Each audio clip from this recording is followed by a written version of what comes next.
I was born in the USSR in what is Ukraine now, and I grew up in Canada in Vancouver, and now for the last 8 years, I've lived in Estonia in Tallinn. LGFG Fashion House is a direct selling high-end clothing company. We're a niche tailoring company. What that means is we have salespeople like myself, like others, who go to our clients' offices and sell them their very highest end bespoke, meaning custom clothing. So our clients are partners at Magic Circle law firms, CEOs of companies, managing directors of big banks and private equity funds and family offices and things like that. So we're a very high-end sales organization that sells to a very wealthy market of C-level executives, professional athletes, and movie stars. And we're doing it in over 20 countries around the world today. I finished my bachelor degree from the Sauder School of Business at the University of British Columbia with a double major of Management Information Systems and Marketing. So I was doing Management Information Systems because I loved computers, I loved systems analysis, database analysis and design, something I was very interested in. It just fascinated me for whatever reason.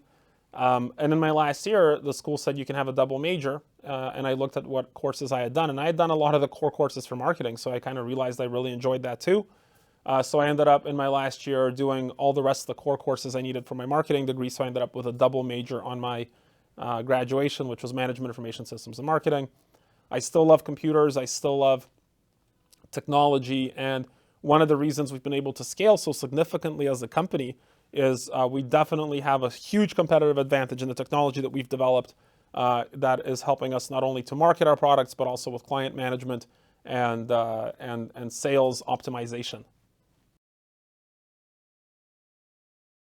So I've discovered that I'm a fairly good guerrilla marketer, which has been a bit of a surprise to me because that's not something that you can formally really learn. But using some creativity and some hustle, we were able to get on the Joe Rogan podcast and have our products and our company endorsed by Jordan Peterson for, like 2.5 minutes to open one of the most streamed episodes ever of the most streamed podcast ever. So there is a little bit of a marketing thing there. That was not the first time we've gone hyper viral. We've gone hyper viral before in Australia in a news story that took us to over 20 countries. We've been covered in many, many newspapers. Aripayev here in Estonia has covered us, I think, 3 times now. So there's definitely a skill there that has sort of self-emerged. My primary skill is definitely sales, especially cold calling and generating business from nothing. So B2B and B2C. We've generated now over $40 million in revenue from picking up the phones and making phone calls. And that's a tremendous skill and a tremendous advantage to have in business. And that's one of the primary skills that we teach our people is how to effectively sell and not something that's like, just theory, but actual application and knowledge and conversion to revenue. We have a lot of people here that are making great money because they've learned the science behind persuasion, which would be another core skill of mine, is definitely the science behind persuasion. And I'm not saying that to glorify myself in any way. This is just an objective measure based on dollars generated from the science of persuasion.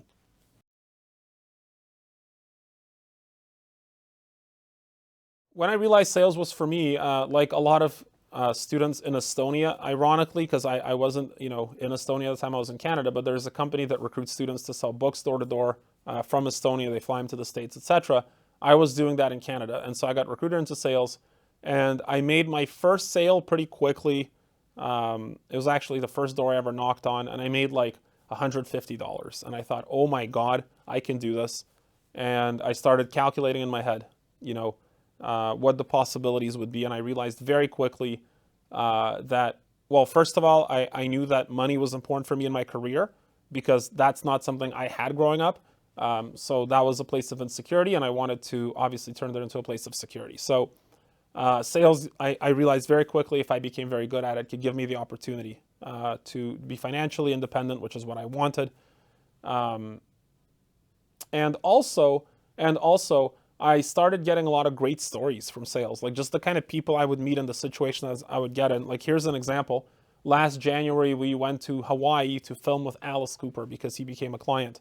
And it's like being in a room alone with one of the biggest rock stars in history. And he's telling me stories about Elvis and the Beatles and hanging out with Johnny Depp because those were who his friends were and are, which is crazy. So the stories that got developed through that is something that I cherish, because if I had been sitting behind a computer writing code, I would not have those kinds of life stories. And that's what gives life meaning for me, is those stories. Did I try other fields before going into sales? So what I tried before going to sales was basically whatever it is that we were assigned to do at school. I thought I would be a software developer of some sort, but when I actually took computer science classes, I realized it wasn't stimulating enough for me or in the way that I liked it. It didn't tickle me the right way. I needed something that was less sitting on a chair and more exciting, more moving around, more being new places. I love to travel. And I knew that through sales, if I got into the top 5%, top 2%, I'd be able to travel and close deals. That's what I wanted to do. So basically, from the moment that I had entered university, within about a year and a half of that, I knew that my career would probably be in sales and entrepreneurship of some sort. So the idea to start my own business was not something that was necessarily in my mind from a young age. And I know some people talk about, I want to start a business. I wasn't really like that. I wanted to have a career. That's kind of the way I thought about it. And sales for me already fulfilled the creative aspects, the freedom aspects, the financial aspects that I wanted to fulfill. And, sales in itself is highly entrepreneurial when you get to the higher levels, because there's a lot of creativity and a lot of self-responsibility that's required to be successful. But as it so happened, the company I was working at, I felt like I was very creative, and I came with a lot of solutions, and my management there didn't see them as solutions. They saw me as bringing them new problems. So I took a bet on myself, and I said, you know what? I think there's a market need I can help fill. I think I can do it with a degree of creativity and a degree of freedom that I'm not going to be allowed to have as a young person in another organization. When you're creative, generally speaking, it's very difficult to start at the bottom. So I took that risk. I made a bet on myself, and I went for it. And it has, in many ways, been better than I thought it would ever be. In many ways, been worse than I thought it would ever be. It's certainly been a ride and an experience. And I hope to use some of the lessons from that ride and that experience to help the young people in our organization develop faster and get to the same places I got to much faster than I got there. And we're seeing that now. It's super rewarding. The biggest risk I ever took. Well, I'll tell you one big risk. So I had an opportunity about 8 years ago to move to Estonia, which means I would be leaving Canada as a resident, which means I would have to pay something like $1 million in taxes to leave Canada, because when you leave Canada and a lot of other countries, you have an exit tax. They basically tax you for like a lot of things. And so I had to pay about $1 million to leave. And the decision was, if I pay $1 million to leave, I will save on my taxes as a perpetuity every year after that, because Estonia has a more entrepreneurially favorable tax setup to Canada, right? So paying that money and leaving was a risk, because then I'm really betting on myself. I'm betting $1 million that I will save more than $1 million over X amount of years, so long as our company grows and develops and we have the revenue that would put us in a position that we'd be saving, marginally on our taxes every year from the profits that we were making. So that was a huge risk. I paid the money and I came to Estonia, and the rest is history. Biggest success? I don't know if I've experienced it yet. We've had some major successes, obviously. Getting ourselves, into the Joe Rogan Experience was insane. Working with Alice Cooper, working with Eddie Hall, working with Dan Lok. We're now, I've been on Hollywood sets with The Rock, doing clothing for Skyscraper, which was a huge Hollywood hit, for example. Working with world champion athletes, like I work with Lennox Lewis quite a bit, lots of professional athletes. Like, that's been great, that's been fun. Watching people in our company develop and become millionaires has been fun and exciting and fulfilling. But that's not the ceiling, that's just the floor for us. And Ask me what the greatest success is, when I'm 90. That would be a much more interesting question, because then I think I'll want to sit down and retrospect on that. But right now I'm still hungry, I'm still in growth mode, and I still want to impact and change the world.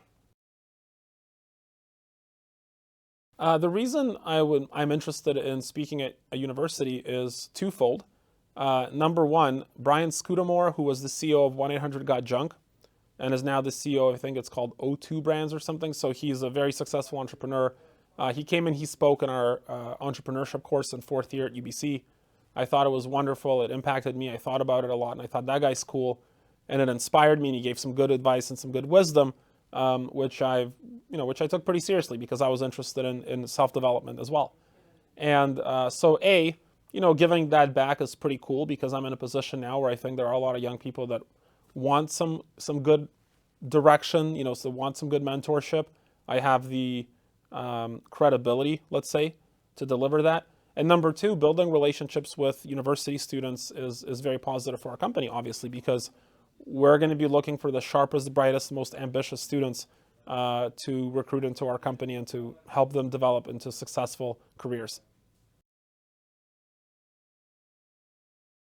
Well, the knowledge I can give to students, first of all, I started a company about 13 years ago, which is now a multinational company, which is fairly famous around the world, meaning that we've gotten tens of millions of streams online from the various clients that wear and endorse our products through a number of guerrilla marketing campaigns. So the marketing aspect is huge, because that's real world stuff. It's not just textbook, which we understand. It's also real world stuff, number one, so we can give a significant amount of marketing knowledge from experience. We have a tremendous amount of case studies in our company about developing new international markets. Like, we have an office in Hong Kong.